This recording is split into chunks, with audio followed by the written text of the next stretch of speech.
Grace to you and peace from God our Creator and Christ our Redeemer.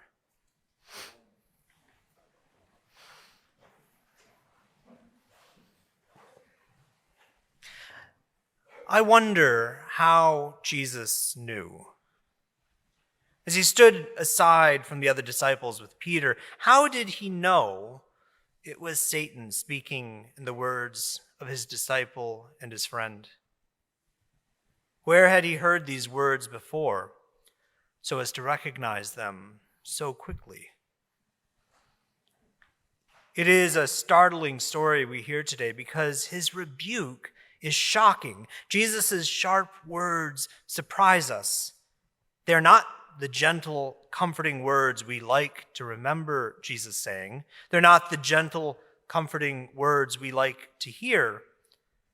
What's more, we can understand where Peter is coming from. After all, Jesus' predictions of betrayal and death and resurrection were quite disturbing, and they were scaring the others. How could Jesus expect to attract followers if he spoke like that?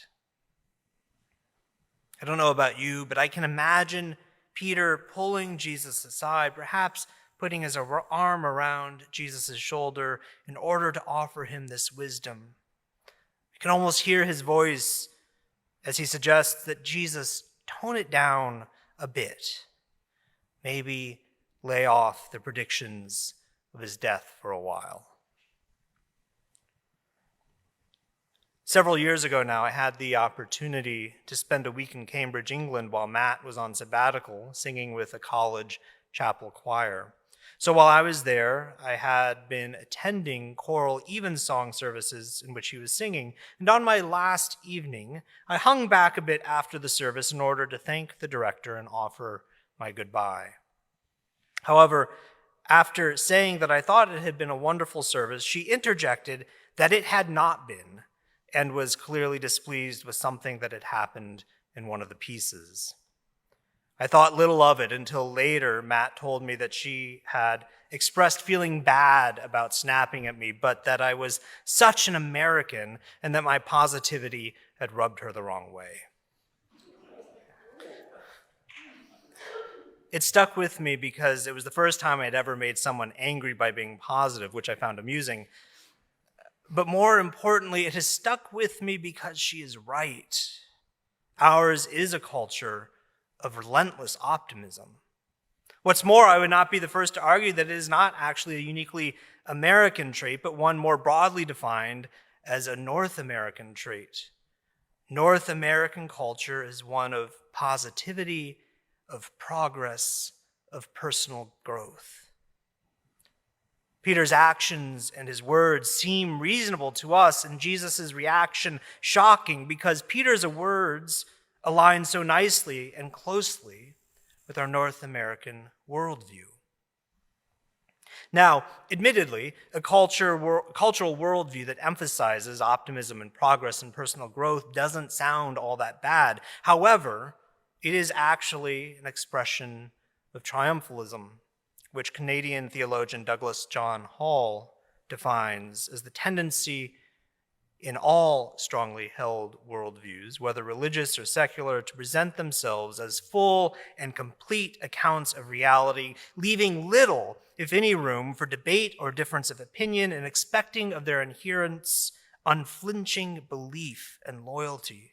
Such a tendency is triumphalistic in the sense that it triumphs, at least in its own self-estimate, over all ignorance and uncertainty and doubt and incompleteness, as well, of course, as over every other point of view.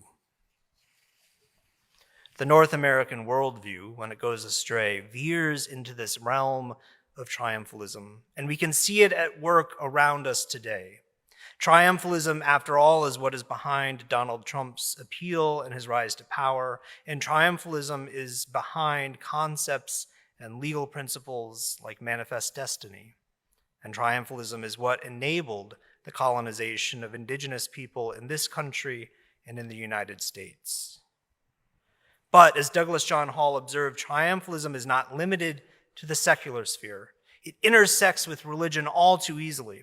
And where triumphalism and the church meet, we find the theology of glory. It is a theology that teaches certainty and teaches finality and teaches power. It is a theology that seems to take away our fears and doubts, that makes us feel good and comfortable, that assures us that we are good if we only believe. It is a theology that promises safety and privilege to all who adhere to it. Or, to put it more succinctly, the theology of glory is the God people want versus God who is revealed to us in the person of Christ. The church's perpetual temptation is an embrace of this theology of glory, and in that, Anglicanism is just as guilty. We are tempted and we succumb to a desire to be the national church. We dream of the prestige and honor of that place in society, and it has led us to terrible things, up to and including participating in the residential school system. And it binds us from speaking out or even offering wisdom or moral leadership for fear of rocking the boat, whether on the issue of nuclear disarmament or ethics in the business world, or medical assistance in dying. We believe broadly that if we embrace this theology of glory strongly enough, if we truly adhere to it, that we will find stability and safety as the church, and that our place in society will be assured. But our anxiety about church growth, our anxiety about finances at the parish and the diocesan and the national levels, our anxiety about church structures. And if you don't believe that we're anxious about any of these things, then just read the Anglican Journal, is because even as we grasp to this theology of glory, we cannot help but notice the cracks in all of it. The cracks are showing, and they're growing. The cracks in the theology of glory are showing because fundamentally it leads us astray. It has led us astray. The theology of glory promises so many things, but as Joseph D. Small notes, the church is not Christendom, and faith is not certainty, and hope is not optimism, and love is not painless. In contrast to triumphalism, in contrast to a theology of glory, is the theology of the cross.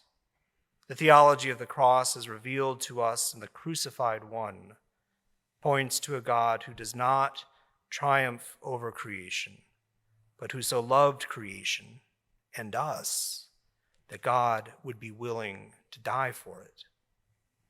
Rather than the God we want, a God who rules over the world, vanquishing evil, raising us up, exalted over our enemies. In the theology of the cross is revealed God who enters the brokenness and wounds of our world, who enters into the depths of our pain, who takes death itself into the heart of God and redeems all of it. This is what Peter did not yet understand. It's what we continue to struggle with to this day. Even Jesus had to grapple with it.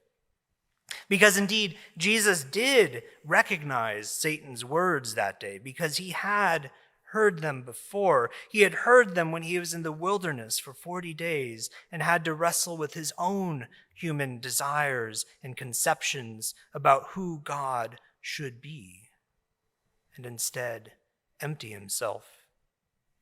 In the wilderness, Jesus had to ignore the words of Satan and empty himself that he could instead be filled with the reality of who God is and learn to trust in God.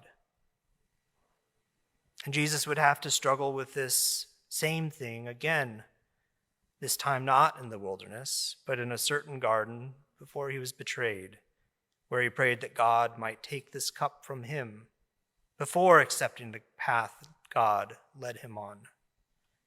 But that's a story for another time. Peter struggled with this as well, but he did eventually get it. There is an apocryphal story about Peter that recounts his death.